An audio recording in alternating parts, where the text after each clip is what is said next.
Oke, sudah terlihat ya? Oke, pekan lalu, mohon maaf, ini saya berhalangan hadir. Prof. Zainal juga sedang menguji saat itu, sehingga kita baru masuk pertemuan pertama di tanggal 11 Maret.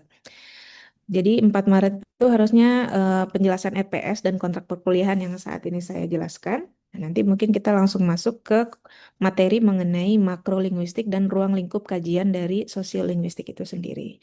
Kemudian 2 pekan Maret, jadi minggu ketiga dan minggu keempat kita libur dulu ya, kita kosong dulu karena saya kira kuliah juga kurang efektif jika dipaksakan mepet dengan cuti ya. Itu kan masih masa-masa cuti Lebaran. Jadi kita mulai lagi nanti per tanggal 3 April. 3 April kelompok satu sudah mulai presentasi.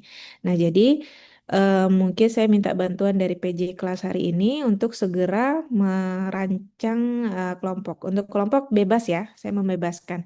Mau per kelas, mau gabung kelas, mau urut absen, mau berdasarkan pilihan mahasiswa terhadap materi, bebas saja. Yang penting buat sejumlah 10 kelompok ya. Sorry, 10 buat 10 kelompok. Oke. Nah, kelompok pertama nanti akan langsung presentasi di tanggal 3. Kita akan membahas bersama mengenai hakikat bahasa, fungsi bahasa, hakikat komunikasi, komunikasi bahasa, dan bahasa manusia. Itu.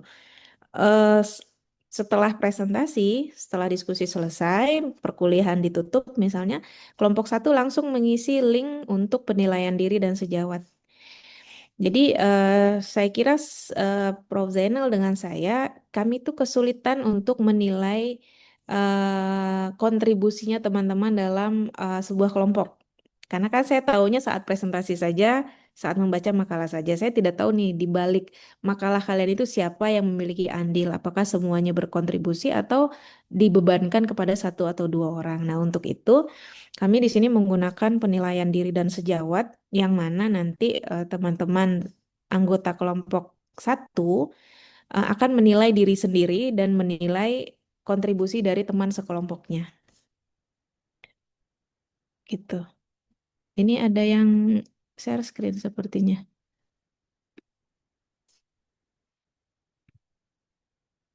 Oke, saya kembali lagi. Mana tadi? Oke, oh saya keklik. Begitu ya. Jadi kelompok satu nanti langsung mengisi. Nah, nanti sama kelompok dua selesai presentasi ya langsung isi penilaian diri dan sejawat. Untuk kelompok dua nanti kita akan bahas mengenai masyarakat bahasa. Ini ada apa namanya diambil dari bahasa Prancis ya, langage, lang dan parole ya. Verbal repertoire mungkin ada beberapa istilah baru yang akan teman-teman dapatkan. Situasi bahasa Arab, bahasa dan gender. Kemudian tadi yang bikin Farid bingung apa tuh alih kode campur kode. Nah, kita bahas di sini ada interferensi. Alih kode, campur kode, interferensi positif dan interferensi negatif. Ada tindak tutur, maksim dan kesantunan berbahasa. Jadi kesantunan berbahasa itu ternyata ada ininya, ada teorinya, termasuk maksim gitu. Saat kita misalnya menanyakan sesuatu kepada orang lain, tapi dia menjawabnya agak berbeda, kita bisa em, mengatakan bahwa ada orang yang sengaja melanggar maksim. Misalnya saya tanya gini, Naila sudah mengumpulkan tugas belum? Gitu. Misalnya kita teman sejawat ya Naila. Naila sudah mengumpulkan tugas belum? Sebenarnya kan saya hanya mengharapkan jawaban sudah atau belum gitu kan. Tapi Naila seolah-olah berkilah gitu. Oh iya kemarin itu saya habis ini jadi bla bla bla bla bla gitu. Jadi kemana-mana gitu. Padahal sebenarnya Naila itu hanya ingin menginformasikan kalau dia itu belum belum mengumpulkan tugas gitu, belum mengerjakan tugas gitu. Tapi dibuat belok-belok dulu karena mungkin ada hal yang ingin dijelaskan terlebih dahulu kenapa dia sampai belum mengerjakan tugas gitu. Dan terkadang yang seperti itu tuh karena kita tidak enak untuk bilang tidak gitu. Jadi kadang makanya dibelok-belokkan dulu padahal intinya mah kita tidak gitu. Mau menjawab tidak, tapi karena tidak enak akhirnya kita harus melanggar maksim. Nah, biasanya gitu. Nah, maksim itu nanti ada 4 kuantitas, kualitas dan lain sebagainya ya. Nanti kita bahas di sini. Kemudian ada variasi bahasa, variasi dari segi penutur, variasi bahasa Arab standar yang tadi saya bilang ada Fushat Turos, Fusha Akademi, dan lain sebagainya. Kalau ini Amiyah, jenis pemerolehan bahasa. Nah, nanti PTS menyerahkan skenario tugas akhir. Kemudian ada bilingualisme, multilingualisme, diglosia, dan poliglosia. Nah, ini mungkin hal baru. Mungkin kalau bilingual teman-teman tahu ya, kemampuan seseorang untuk bisa menggunakan dua atau lebih bahasa, yaitu bilingualisme. Kalau multilingualisme, apakah dia bisa menggunakan banyak bahasa? Nah, kalau multilingualisme ini lebih kepada masyarakatnya yang umumnya semuanya tuh bisa tiga bahasa gitu. Misalnya seperti masyarakat di Malaysia, Singapura gitu, karena sehari-harinya mereka memang menggunakan dua bahasa gitu. Kalau di Indonesia kan mungkin Indonesia saja gitu ya. Ada lagi diglosia dan poliglosia. Kemudian ada kontak bahasa. Jadi teori keaslian bahasa, asal muasal bahasa tuh dari mana sih munculnya gitu. Nah, ini kita bahas nih di sini. Kenapa dia sampai kok sepertinya bahasa Jawa sama bahasa NTB ada beberapa hal yang sama ya gitu. Padahal ini kan beda pulau. Nah, mungkin ada teori yang bisa kita kaji di sini. Kemudian ada perubahan, pergeseran, dan pemertahanan bahasa. Kalau di materi yang ini, kita akan membahas mengenai hidup matinya bahasa. Jadi bahasa itu bisa mati. Jadi bisa hidup dan mati itu bahasa. Jadi hidup matinya bahasa itu biasanya ada di lidah penuturnya. Kalau penuturnya udah tidak mau lagi menggunakan bahasa tersebut, ya udah bahasanya menjadi bahasa yang mati dan ya tidak ada lagi yang menuturkan. Jadi ada penelitian saat tsunami Aceh tahun 2006 ya kalau nggak salah, tsunami Aceh waktu tahun 2006 itu sejumlah bahasa daerah Aceh itu punah, hilang. Karena penuturnya sudah hilang, tersapu tsunami gitu. Nah, jadi bahasa itu bisa dihidupkan kembali bahkan. Jadi misalnya mulai digalakkan kembali untuk ayo kita gunakan bahasa ini gitu. Nah, konon katanya kan bahasa Ibrani mau dihidupkan kembali ya itu adalah salah satu upaya ya. Jadi hidup dan matinya bahasa itu ada di lidah penuturnya. Saat penuturnya sudah tidak mau lagi menggunakan bahasa tersebut ya nanti bahasanya lama-kelamaan akan punah, bergeser dulu, bergeser, punah dan udah mati. Seperti bahasa Latin. Ya kan bahasa Latin, walaupun beberapa istilah-istilah Latin masih kita gunakan, apalagi di dunia musik ya. Dunia musik tuh masih pakai istilah-istilah Latin tuh. Misalnya staccato, forte, mezzo forte, mezzo piano dan lain sebagainya gitu. Itu diambil dari bahasa Latin gitu. Tapi sementara penutur bahasa Latin udah tidak ada gitu. Mungkin bahasa Sanskerta itu sudah tidak ada penuturnya misalnya gitu. Tapi beberapa teori apa namanya istilah-istilah masih diambil dari bahasa Sanskerta tersebut gitu. Nah, jadi agar bahasa itu tidak mati, maka ada upaya untuk dipertahankan. Nah, bagaimana upayanya? Ini kita bahas di dalam sini. Apakah bahasa Indonesia bisa menjadi bahasa yang mati? Bisa saja. Saat misalnya semua penutur di Indonesia sudah tidak merasa bahasa Indonesia itu prestis. Atau mungkin bahasa daerah. Misalnya dari daerah saya di Bukit Tinggi. Kalau saya dulu, waktu saya masih kecil tuh semua orang tuh pakai bahasa Minang. Tapi sekarang saat saya pulang kampung, itu masyarakatnya itu sudah pakai bahasa Indomie namanya, Indonesia Minang gitu. Kita nyebutnya Indomie, Indonesia Minang. Jadi bahasa Indonesia tapi logat Minang gitu. Jadi kosakata-kosakata yang dulu saya rasakan eh, apa namanya eh, terdengar gitu sekarang udah tidak terdengar tuh udah nggak ada tuh kosakata-kosakata tertentu gitu.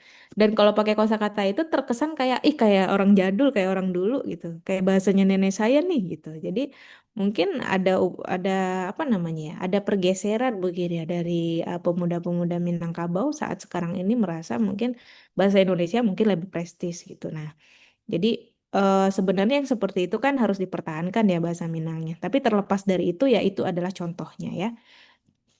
Kemudian ada sikap bahasa, pemilihan bahasa, perencanaan dan pembakuan bahasa. Bagaimana bahasa Indonesia itu direncanakan dan dibakukan sampai diterapkan oleh kita saat sekarang ini. Kalau bahasa Arab itu mungkin agak berbeda, jauh berbeda dengan bahasa Indonesia karena bahasa Arab itu bahasa yang dijaga oleh Al-Quran, dalam Al-Quran. Jadi bahasanya tuh stabil dari dulu. Kalau di kita di Indonesia kan bertambah terus ya kosakata bahasa Indonesianya tuh. Apalagi di zaman teknologi sekarang tuh makin bertambah lagi tuh kosakata-kosakata baru. Tapi kalau di Arab mungkin hanya ada penyesuaian saja, penyesuaian kosakata. Padahal sebenarnya Arab tuh punya kosakatanya, tapi mungkin untuk mengikuti tren misalnya, ya jadi dia ngikutin lah gitu. Ya. Terus ada bahasa dan kebudayaan. Nah, ini berkaitan dengan bagaimana bahasa tertentu itu berkaitan dengan budaya tertentu. Misalnya gini, kalau di Amerika gitu atau mungkin negara-negara yang apa namanya materialistis ya, orientasinya kan kepada apa namanya apa prestis, apa martabat negaranya dan lain sebagainya gitu. Sehingga mereka tuh kalau misalnya kalian deh beli burger di McD atau di Burger King gitu kan, itu nggak ada kan ukurannya yang small. Atau mungkin misalnya beli kopi Starbucks misalnya, itu nggak ada kan yang kopinya small. Dia selalu mulai dari menengah atau yang tall gitu. Atau dia dia nyari istilah yang seolah dia nggak menganggap hal yang kecil gitu. Tapi kalau misalnya kita ke warteg gitu, nasi setengah, nasi seperempat itu masih dapat gitu. Tapi kalau di apa namanya budaya tertentu itu tidak ada gitu. Atau misalnya gini, ada budaya tertentu yang memang makanan pokoknya bukan nasi, sehingga mereka untuk menyebutkan nasi seperti kita tuh ya rice gitu. Jadi misalnya kalau lontong diterjemahkan ke dalam bahasa Inggris misalnya jadi apa? Misalnya bubur gitu kan, bubur diterjemahkan jadi misalnya steam rice atau apa rice with apa gitu kan. Kalau kita kan semua jenis karena kita mengolah apa namanya itu makanan pokok kita sehingga kita punya banyak kosakata untuk menyebutkan olahan-olahan dari nasi itu. Tapi kalau di barat mereka agak kesulitan nih mencari padanannya jika harus diterjemahkan atau dipadankan dengan bahasa mereka karena sehari-harinya mereka tidak makan itu gitu. Nah, jadi itulah kaitan antara bahasa dengan kebudayaan. Nah, kemudian pertemuan 14 ya kita sudah 14, 15, 16 tuh sudah fokus ke tugas akhir untuk penyusunan video tugas akhir. Nah, kiranya seperti itu untuk materi bukan untuk apa kontrak perkuliahan dan sedikit pengantar dari saya mengenai sosiolinguistik itu sendiri. Jadi saya kira mudah-mudahan teman-teman sudah ngeh ya, ini mata kuliah ini nanti akan berlangsungnya seperti apa dan bagaimana. Kira-kira begitu. Prof. Zainal, mohon izin, Prof.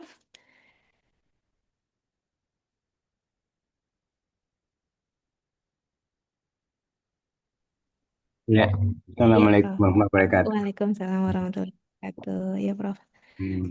Ya, Prof, izin ya. tadi baru sampai kontrak kuliahan, Prof. Oh Barangkali iya, mungkin untuk teori atau pendahuluan mohon izin dari Prof. Zainal, Prof. Mohon ya. berkenan, Oke. Prof. Jadi sudah disampaikan ya apa kontrak perkuliahan kita. Artinya topik ini mata kuliah ini apa saja yang akan kita bicarakan. Dan itu nanti tergambar di dalam topik-topik yang akan sudah dilihat tadi. Cuma secara umum mungkin perlu diperkenalkan dulu. Sebenarnya kita kan berbicara tentang satu bidang kajian atau bidang ilmu yang disebut dengan ilmu logha al-ijtimaiyah. Jadi ini adalah ilmu logha al-ijtimaiyah. Ya, jadi adalah yang diterjemahkan dari sosiolinguistik. Nah, hmm, ilmu ini adalah kajian bidang interdisiplin istilahnya apa namanya? Artinya gabungan dari dua bidang ilmu yang terpisah tadinya. Yang terpisah yaitu satu bidang kajian linguistik, satu bidang eh, kajian bidang sosiologi, atau satu bidang kajian ilmu bahasa, satu bidang kajian bidang ilmu sosial. Sosial. Nah, sebentar ini, ya ini cucu lagi ganggu sebentar ya.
Nah, oke, jadi nah, saya bicara tentang satu kajian mata kuliah yang namanya sosiolinguistik ya. Nah, mata kuliah ataupun ilmu ini menjadi disiplin ilmu yang sudah maju, sudah pesat maju juga di apa saat ini, karena dia berkaitan dengan bahasa dan masyarakat. Kalau kita tahu bahwa kita kan selama ini tahu tentang mempelajari bahasa itu seperti mempelajari tata bahasanya, mempelajari kosakatanya, mempelajari kosakata, dan kemudian struktur kata, struktur kalimat, dan juga termasuk di dalamnya juga berkaitan kata terkait dengan juga maknanya, semantiknya. Tapi juga terkait dengan bagaimana kita mengucapkannya kan gitu. Dengan eh, terkait dalam hal ini dalam ilmu aswat biasanya atau di dalam kajian fonologi. Jadi kajian di dalam bahasa itu secara internal hanya bersifat bagaimana struktur bahasa itu, bagaimana bunyi bahasa itu diucapkan, bagaimana bunyi bahasa itu tersusun menjadi suku kata, bagaimana suku kata itu tersusun menjadi satu sekata. Nah, kemudian kata itu tersusun lagi menjadi kata dan terjadi kalimat, kalimat itu disusun lagi menjadi paragraf dan seterusnya. Dan tapi biasanya dalam ilmu linguistik kita bicara sampai kepada bagaimana struktur bahasa itu dalam kalimat. Tapi juga nanti lebih luas lagi struktur kata itu di dalam satu paragraf dan segala macam. Dan semuanya dikaji di dalam internal bahasa itu. Jadi kalau dalam bahasa Arab kita mengkaji kawaid yang terdiri dari nahu dan sharaf. Kemudian juga ilmu aswat, makharijul huruf, dan bagaimana pengucapannya. Kemudian juga ilmu ma'ani, bagaimana makna kata itu juga. Dan juga lebih luas ilmu ma'ani itu masuk di dalam balaghah misalnya. Itu lebih diperluas lagi sebenarnya. Itu lebih. Kemudian kita tahu bahwa bahasa itu kan tidak bisa ada dengan sendirinya. Tapi bahasa itu ada dan bermanfaat atau digunakan oleh orang. Nah, orang itu kan berkelompok dalam satu masyarakat. Orang per orang menjadi satu masyarakat. Jadi, bahasa di dalam masyarakat. Nah, bagaimana bahasa dalam masyarakat itu keberadaannya. Nah, keberadaan bahasa dalam masyarakat itulah yang kita bicarakan. Dan keberadaan itu artinya bagaimana bahasa itu digunakan di dalam masyarakat. Dan bagaimana proses terjadi, komunikasi terjadi dalam masyarakat yang menggunakan medianya bahasa. Nah, jadi nampaknya bahasa itu tidak bisa kita kaji hanya dari sudut pandang bahasa saja tanpa mempelajari juga siapa yang menggunakan bahasa itu, siapa yang memakai bahasa itu. Nah, karena kalau sudah siapa yang menggunakan, siapa yang memakai, lebih lanjut lagi di mana digunakan. Kan kemudian dengan siapa dia menggunakan bahasa itu, ya, dalam suasana apa, situasi apa. Dan kalau kita bicara situasi suasana apa, berkaitan lagi dengan ragam bahasa apa. Kalau suasana seperti ragamnya apa, gitu. Jadi dia pertanyaannya menjadi beruntun jadinya. Tapi di sekitar masyarakat, di dalam komunitas, community masyarakat, dalam komunitas masyarakat ya. Jadi ternyata bahasa itu kita tidak bisa bicarakan hanya sekadar bahasa saja. Tetapi dia bahasa itu bagaimana digunakan. Kalau bahasa itu akan bisa menjadi hidup kalau digunakan. Kalau tidak digunakan dia tidak hidup. Dan bahasa itu akan berarti kalau bahasa itu memang ditinjau dari segi penggunaan bahasa itu. Siapa yang menggunakan, siapa yang memakainya, kapan dipakai, untuk apa bahasa itu digunakan, melalui apa digunakan, lewat apa, berbahasa lewat apa, berbahasa langsung ya, dengan berhadapan-hadapan misalnya, atau berbahasa lewat telepon, HP, atau berbahasa dengan lewat WA. atau berbahasa lewat media lainnya, media sosial lainnya. Nah, itu semua terkait bahasa satu pihak, masyarakat pihak lain. Ya. Dan materi yang dibicarakan itu apa, tujuan pembicaraannya apa, dan segala macamnya. Jadi itu akan menuntut kita untuk tidak hanya belajar tentang bahasa atau linguistik atau ilmu bahasa, tapi kita juga harus belajar tentang siapa, mengapa, di mana penggunaan bahasa itu digunakan. Ternyata kita harus ber, bersinggungan lagi dengan ilmu lain yang namanya ilmu kemasyarakatan, ilmu masyarakat yang istilahnya menjadi ilmu sosial atau lebih biasanya juga lebih disebut dengan sosiologi.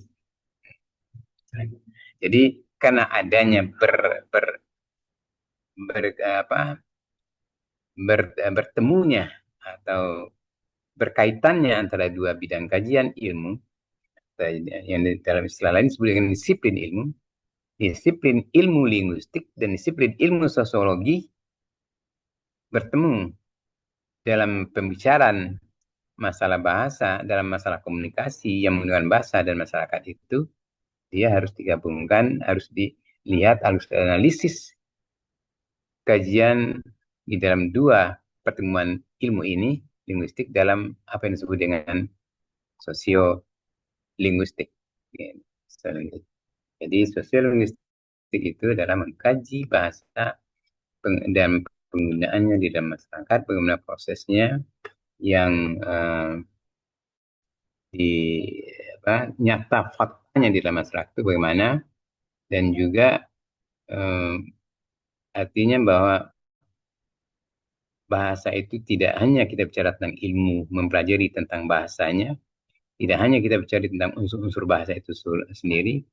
Tadi kita sebutkan fonemnya, morfemnya, katanya, kalimatnya, dan hubungan antar unsur-unsur itu, yang struktur itu semuanya, dan pembentukan unsur itu dan segala macamnya, semua dikaji di dalam linguistik. Tetapi kalau kita berbicara tentang sosiologi, maka kita bicara berhubungan dengan masyarakat, kelompok-kelompok masyarakat, fungsi-fungsi kemasyarakatan, dan oleh karena itu penggabungan ini menjadi satu bidang kajian ilmu yang baru disebut dengan sosiolinguistik. Dan oleh karena sosiolinguistik ini adalah concernnya atau perhatiannya orang ahli linguistik terhadap pemakaian bahasa di masyarakat, maka maka ilmu ini dianggap sebagai cabang dari ilmu linguistik. Cabang dari ilmu linguistik, tapi dia meluas. Nah, istilah lain, istilah Ustazah Putih itu adalah makrolinguistik. Ya, jadi makro tidak berbicara tentang mikro. Mikro berbicara tentang dirinya sendiri di dalam, lebih sempit. Dan kan makro dia bicara keluar, menjangkau keluar, jauh keluar, linguistik dan sosiologi menjadi sosiolinguistik. Atau linguistik dengan bidang kajian lain. Ya, dengan psikologi, psikolinguistik, dengan antropologi, antropolinguistik. Gitu. Bahkan bidang-bidang lain banyak lagi nanti kalau ingin berbicara tentang makrolinguistik dan interdisipliner, studi interdisipliner ataupun multidisipliner di dalam yang mengaitkan, yang melibatkan bahasa di dalamnya, maka itu akan menjadi bidang kajian yang sangat makro di dalam linguistik, ya. Yang jadi kajian-kajian bahasa itu ternyata banyak benturannya dengan kajian-kajian bidang ilmu lain. Di bahasa hubungan dengan ilmu-ilmu yang lain itu banyak sekali. Sebab bidang kajian yang lain itu di dalam kehidupan masyarakat, kan kita tahu bahasa digunakan di dalam sastra, bahasa dengan sastra. Bahasa digunakan di dalam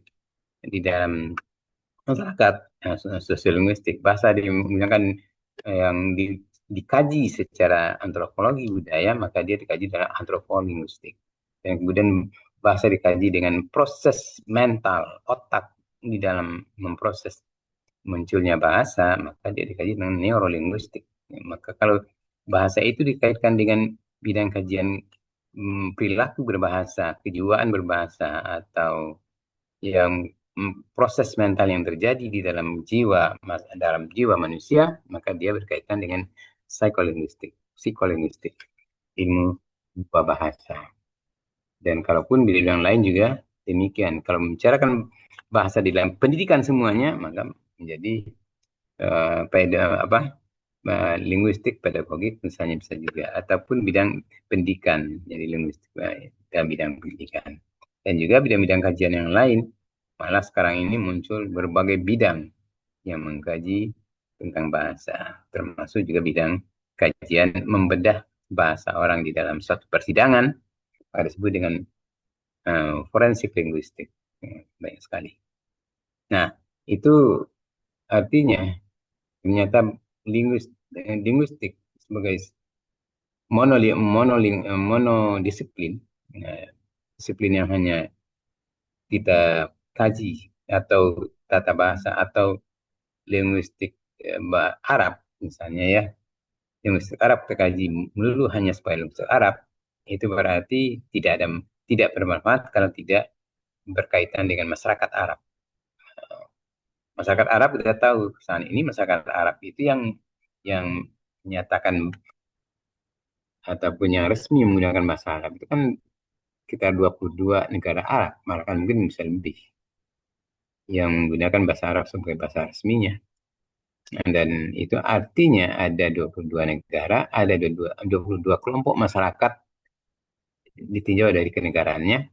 Maka di dalam satu negara ada lagi kelompok masyarakat. Jadi kelompok masyarakat satu negara bisa berkelompok lagi, lebih kecil lagi, regional kan. Dari regional itu bisa berkelompok lagi, lebih kecil di daerah-daerah kan. Daerah yang kecil-kecil lagi. Di daerah itu pun bisa berbeda bahasanya antara satu dengan lain. Misalnya tadi hmm, bahasa bahasa Indonesia saja berbeda kan, yang menggunakan bahasa Indonesia bagian timur dengan menggunakan bahasa Indonesia bagian barat, atau menggunakan bahasa Indonesia oleh keturunan Jawa, bahasa Indonesia oleh keturunan Minang, bahasa Indonesia oleh keturunan Sunda, itu juga akan ada ada ragam bahasa yang berbeda, ada variasi-variasi tertentu yang berbeda, ragam variasi bahasa yang berbeda dengan yang lainnya, sehingga kita mengenal bahwa ini bahasa Indonesia ragam biasanya lebih pada jenis ya, tetapi dialek, kita bicara tentang dialek. Dialek bahasa suatu daerah itu bisa menunjukkan identitas seseorang. Itu kajian bahasa ternyata tidak bisa hanya dari sudut pandang linguistik saja, tetapi harus juga melihat dari sudut pandang masyarakat. Nah, kalau masyarakat sudah masuk dalam wilayah sosiologi, maka yang disebut dengan sosiolinguistik. Dan kedua ilmu ini bergabung menjadi sosiolinguistik ini, atau linguistik dan sosiologi, bidang interdisiplin. Nah, sangat menarik sebenarnya karena ini apa namanya? Karena yang hidup kan dalam masyarakat bisa berubah. Kita melihat saja di dalam kelompok masyarakat, ya ada kajian, orang mengkaji banyak tentang bahasa-bahasa yang misalnya bahasa Mesir saja itu. Nah, itu kan salah satu yang disebut dengan negara yang menggunakan bahasa Arab, salah satu negara bahasa Arab yang menggunakan bahasa Arab yang penting ya. Tapi kita tahu di dalamnya juga nanti akan muncul berbagai variasi bahasa Arab, atau bahasa, kalau sekarang kita mengenal, kalau pada umumnya disebut dengan standar Arabik ataupun Al-Lughah Al-Arabiyah Al-Fusha. Fusha, Fusha dalam pengertian yang sekarang ini pun menjadi dua lagi. Fusha yang ada yang menyebutkan. Jadi pernah ada eh, salah satu, ya kemudian saya mengutip dalam buku saya juga, dan apa namanya tentang bahasa Arab, itu muasyirah. Muasyirah itu yang modern, yang dianggap sebagai bahasa Arab standar modern, ada bahasa Arab standar klasik. Jadi classical Arabic dan apa modern Arabic, atau yang ada disebut dengan dalam istilahkan terjemahkan dalam bahasa Arab al-Lughah al-Arabiyyah al-Fusha dan al-Lughah al-Arabiyyah al-Muasyirah. Nah, tapi dia tetap juga standar, tapi standar. Apa bedanya? Kalau yang klasik itu bedanya adalah bahasa-bahasa yang memang yang dipertahankan dari dulu, bahasa Al-Quran, bahasa kitab-kitab kuning itu pada umumnya menggunakan bahasa Fusha yang awam. Kemudian muncul bahasa-bahasa yang disebut dengan muasyarah, itu biasanya kan bahasa para penyiar-penyiar televisi, radio, dan bahasa yang digunakan dalam media saat ini yang lebih, sehingga Bedanya apa? Bedanya adalah keterbukaan bahasa Arab muasyirah dengan bahasa lain, sehingga dia tidak kalau tidak tidak artinya tidak mati atau tidak terpaku hanya pada menggunakan bahasa-bahasa yang klasik, tetapi dia bisa berubah, berubah, bisa menambah kekayaan kosakatanya. Ya, itu menjadi itu istilah yang digunakan oleh Abdul dulu saya pernah kutip namanya Abdurrahman atau Abdurrahim, saya lupa namanya. Itu orang dari Sudan yang membagi itu menjadi bahasa Arab Fusha itu menjadi dua bagian, klasikal Arabik dan modern Arabik. Kemudian ditambah ada disebut dengan apa yang disebut dengan aminya. Aminya itu bisa disebut mereka. Dia melihat perbedaannya ada pada variasi dalam leksikal, variasi dalam morfologikalnya, dan variasi pada struktur struktur levelnya. Jadi pada tingkat bunyi dia berubah. Nah, pada tingkat bunyinya misalnya pengucapan qaf yang menjadi ra. Nah, itu kan ada pada leksikal, pada pada bunyi huruf yang diungkapkan. Nah, kemudian kita juga bisa melihat perubahan variasi bahasa yang digunakan di dalam bahasa Ami itu kan kadang bisa berubah pada tingkatan leksikalnya. Ya, misalnya em, kata anak uridu menjadi anak abgha, anak abi. Ya, itu juga ada perubahan leksikal yang muncul. Tapi ada struktur juga bisa terjadi perubahan. Dan ini nanti ya tentu akan yang mempelajari bahasa-bahasa lokal atau bahasa-bahasa apa bahasa-bahasa Ami. Aminya itu nanti macam-macam lagi kan. Aminya Mesir, aminya Saudi juga. Saudi pun juga macam nanti ada variasi lagi yang namanya ya Semenanjung Arab itu semuanya nanti ada variasi lagi di dalamnya. Kemudian variasi bahasa variasi yang lain, variasi eh, yang terdidik, yang tidak terdidik itu juga berbeda. Jadi semuanya kita akan membicarakan itu secara secara kalau bisa lebih fokus kepada bahasa Arab yang akan kita kaji kalau diharapkan gitu.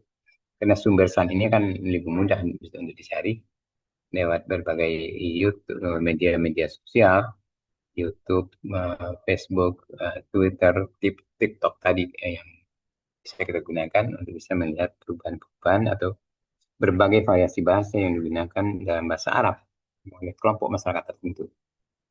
Jadi ada em, variasi daerah ataupun dialek, kemudian dialek, ada variasi karena status kedudukannya yang berbeda, itu juga bisa menjadi perubahan bahasa yang digunakan.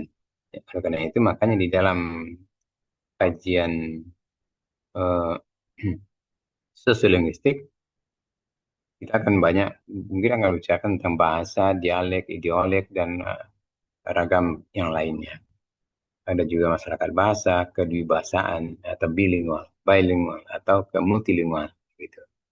Ada juga fungsi kemasyarakatan bahasa dan fungsi sosiolinguistik dalam masyarakat, penggunaan bahasa dan tinjau dari sudut pandang macam-macam, termasuk dalam wilayah topografi bahasa. Kemudian sikap bahasa, perencanaan bahasa, interaksi sosiolinguistik bahasa dan kebudayaan, dan juga termasuk sebenarnya banyak sekali sebenarnya eh, kalau kita lihat kajian-kajian yang akan muncul nanti di dalam pembahasan.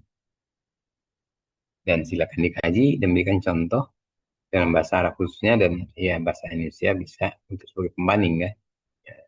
Atau kita basisnya bahasa Indonesia, tapi kita bandingkan dengan bahasa bahasa Arab karena mungkin kadang-kadang sulit mencari suatu contoh penggunaan bahasa dalam suatu masyarakat tertentu. Oke, jadi mungkin secara umum kita bicara tentang sosiolinguistik. Apa sosiolinguistik itu? Gambarannya seperti itu.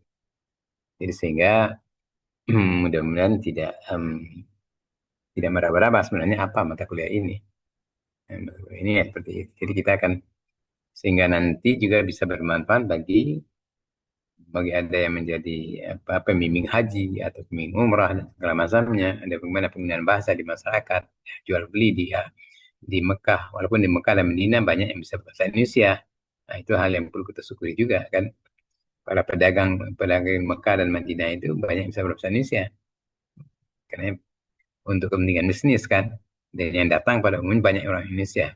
Indonesia kan termasuk apa pendatang untuk umrah maupun haji yang termasuk yang besar ya, yang terbesar selain Turki juga. Hmm. Nah, itu jadi manfaatnya memang bisa kita gunakan pada secara praktis bila kita berkomunikasi dengan orang asli ataupun orang yang em, apa di negara yang menggunakan bahasa Arab khususnya di Arab Saudi. Karena yang kemungkinan besar kita pergi adalah ke Arab Saudi ya, untuk umrah dan haji kan. Negara lain ada kemungkinan juga bagi yang mau bekerja tempat lain misalnya bisa saja atau yang kuliah misalnya ke Mesir gitu bisa juga. Ya, juga mungkin itu sebagai apa tambahan untuk ini saja untuk sebagai apa namanya perkenalan awal tentang hmm, kajian sosial linguistik ini. Ada satu lagi mungkin tambahan untuk linguistik itu kan tadi ada mikro makro, tapi ada juga yang teoritik dan aplikatif. Nanti yang sosial linguistik ini dalamnya juga ada yang teoritik, ada yang aplikatif. Jadi ada yang berbicara tentang teori, kita juga akan bicara tentang aplikasinya. Dan kelihatannya sosial linguistik ini lebih banyak aplikasi sebenarnya, karena ini kan penggunaan bahasa. Karena penggunaan artinya identik dengan aplikasi. Gitu. Nah, demikian dulu Ustazah Putih. Ya, silakan bagaimana lagi apa yang ini. Ya. Baik, Prof. Terima kasih banyak, Prof.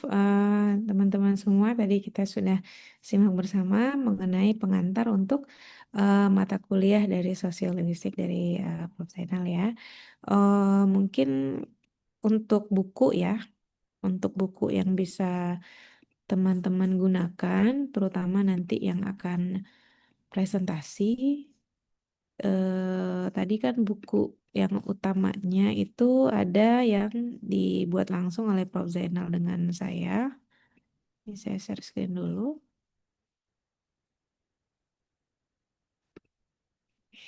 Ini bukunya, pengantar sosiolinguistik sebuah pengantar. Buku ini tidak dijual eh, versi cetaknya, dia hanya versi digitalnya. Jadi bisa berlangganan, eh, apa namanya langganan 6 bulan atau memang bisa untuk dibeli langsung gitu. Jadi kalau langganan 6 bulan harganya pun juga 19.900. Selain itu, selain buku ini ada buku dari Pak Abdul Khair, Sosiolinguistik Perkenalan Awal. Kalau sekarang dia bukunya warna ungu seperti ini. Kalau sekarang. Kalau yang ini cetakan lama gitu. Kalau ini mungkin online banyak ya. Banyak yang jual gitu. Kalau di Shopee mungkin Tokped ada yang jual. Selain itu sebenarnya Prof. Zainal dengan saya juga punya MOOC UNJ, MOOC UNJ. MOOC itu Massive Open Online Courses. Jadi ini kuliah daring sebenarnya yang mana semua materi sudah ada di dalam sini. Ini saya buat waktu itu tahun 2024.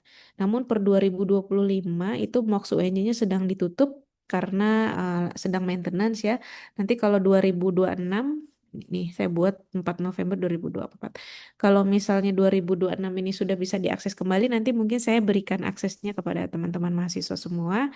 Jadi hanya perlu login menggunakan akun UNJ-nya ke terus mengambil course-nya saya nanti pertemuan semua materi yang ada di RPS tadi sudah ada juga di dalam sini. Nah, itu mungkin nanti untuk apa pengayaannya teman-teman. Jadi buku utamanya buku ini, kemudian buku dari Abdul Khair dari Moksu UNJ atau dari sumber-sumber referensi lain yang tidak kami batasi ya. Sekiranya misalnya teman-teman mendapatkan referensi dari sumber lain yang bisa dipertanggungjawabkan, misalnya seperti ya buku referensi atau artikel di jurnal ilmiah gitu, bukan dari blog, itu silakan.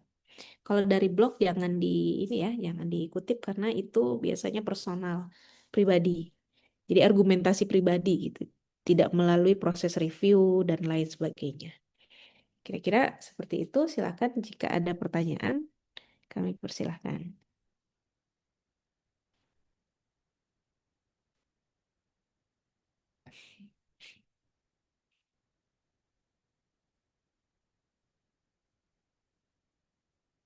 Tidak ada pertanyaan.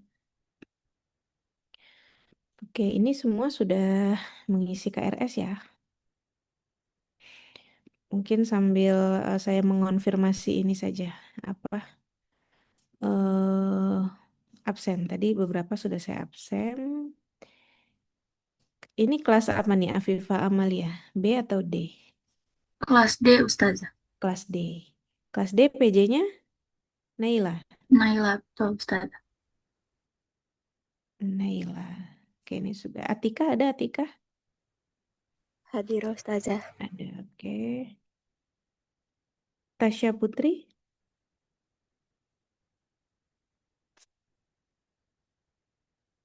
Oke, tidak ada ya Tasya Putri. Kemudian kelas B PJ-nya siapa? Zahra Ustazah. Siapa? Zahra Ustazah, Zahra. Zahra. Zahra Muntas.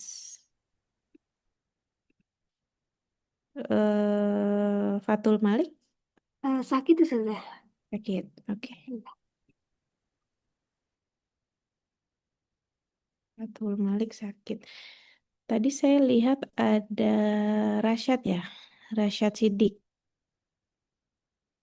Halo Rasyad. Ya, Iya. Ustazah. Iya. Rasyad kalau dari si Akad ya itu mengikuti kelas yang kelas A. Nah, kalau secara Ya, jadwal dari. Rasyad bisa gabung di kelas A. Nanti dihubungi Ya, sama PJ-nya.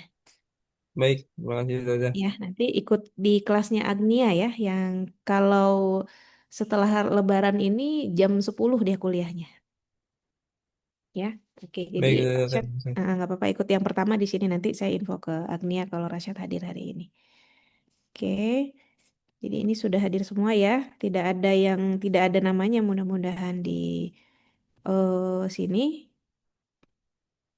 Oke, silakan ada pertanyaan sebelum kita tutup. Ke Google Classroom sudah join semua? Sudah? Oke. Nanti materi-materi nanti saya upload juga di sana. Mungkin saya minta bantuan dari Naila dengan Zahra untuk membentuk kelompok. Harapannya hari Minggu sudah ada ya. Hari Minggu sudah ada daftar kelompoknya. Nanti diupload ke Google Classroom untuk jadi apa namanya pedoman kita bersama nih. Kelompok satu siapa, materinya apa, kapan presentasinya di tanggal berapa tentang materi apa gitu. Ya. Eh Kiranya itu, Prof. Zainal, apa memungkinkan untuk kita akhiri, Prof?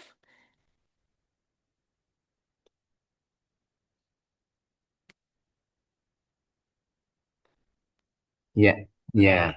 Ya, Kalau kita lagi, kalau nggak ada pertanyaan apa, hmm. Tadi tugas mereka udah jelas mm-mm. ya. Salah, Tugas jadi sudah dijelaskan di awal itu tadi, Prof. udah ya. Membuat Oke. video. Video ya, udah ya. Ini mohon izin setelah ini Putih lanjut dengan Ibu ngajar di S2, Oh Prof. iya iya, oke. Ya, ya. Siap, Kita, Prof. ya selamat semuanya ya. Selamat berpuasa. Nah, sehat semuanya. Ya, Ustazah Putih ya. Sehat ini selalu. Mm-mm. Dan oke, sampai sini. Assalamualaikum warahmatullahi wabarakatuh. Izin ya. Iya, Izin. terima kasih banyak, Prof. Zainal. Ya, ya. Waalaikumsalam warahmatullahi wabarakatuh. Baik teman-teman, kita selesaikan perkuliahan kita hari ini. Mungkin ya selesainya lebih awal ya. Nanti dilanjutkan, silahkan apakah mau akan membentuk kelompok langsung di sini mau diskusi atau bagaimana. Untuk form 0506 yang tadi saya tayangkan, nanti saya akan titipkan ke PJ. Setiap pertemuan nanti PJ yang akan apa namanya, yang akan mengisi. Nah, selain itu. Di sini minta bantuan PJ nanti ada sheet untuk ini daftar penanya. Saya nanti buat seperti ini. Nah, nanti minta bantuannya Naila misalnya di saat presentasi yang berdiskusi, misalnya yang bertanya atau mengajukan pertanyaan atau menyampaikan argumentasinya misalnya Azdina dengan Fadilah gitu ya. Jadi nanti beri poin di pertemuannya Azdina misalnya poinnya 1, Fadilah 1, misalnya yang lainnya 0, misalnya seperti itu. Ini contoh aja. Tuh, ya. Jadi saya menilai semua keaktifannya teman-teman. Nah, nanti saya juga minta bantuan PJ untuk bantu saya mengisi form 0506 ini. Gitu. Ya, nanti saya kirim ke PJ. Kemudian untuk daftar eh, kelompok eh, Word-nya tadi sudah saya kirim di grup PJ ya. Nanti tinggal ditambahkan aja nama-namanya siapa aja. Tasya Putri hadir, oke. Oke, Tasya, nanti saya checklist. Oke, terima kasih kehadiran teman-teman semua. Sampai jumpa lagi di bulan April ya. Mohon maaf lahir dan batin. Selamat melanjutkan ibadah puasa Ramadannya. Semoga ibadah kita di bulan Ramadan ini dilipat gandakan oleh Allah sampai kita bertemu kembali di Ramadan yang akan datang. Amin. Terima kasih. Kita tutup. Assalamualaikum warahmatullahi wabarakatuh. Waalaikumsalam Waalaikumsalam warahmatullahi warahmatullahi wabarakatuh. wabarakatuh. Ustazah. Ustazah. Dan Ustazah.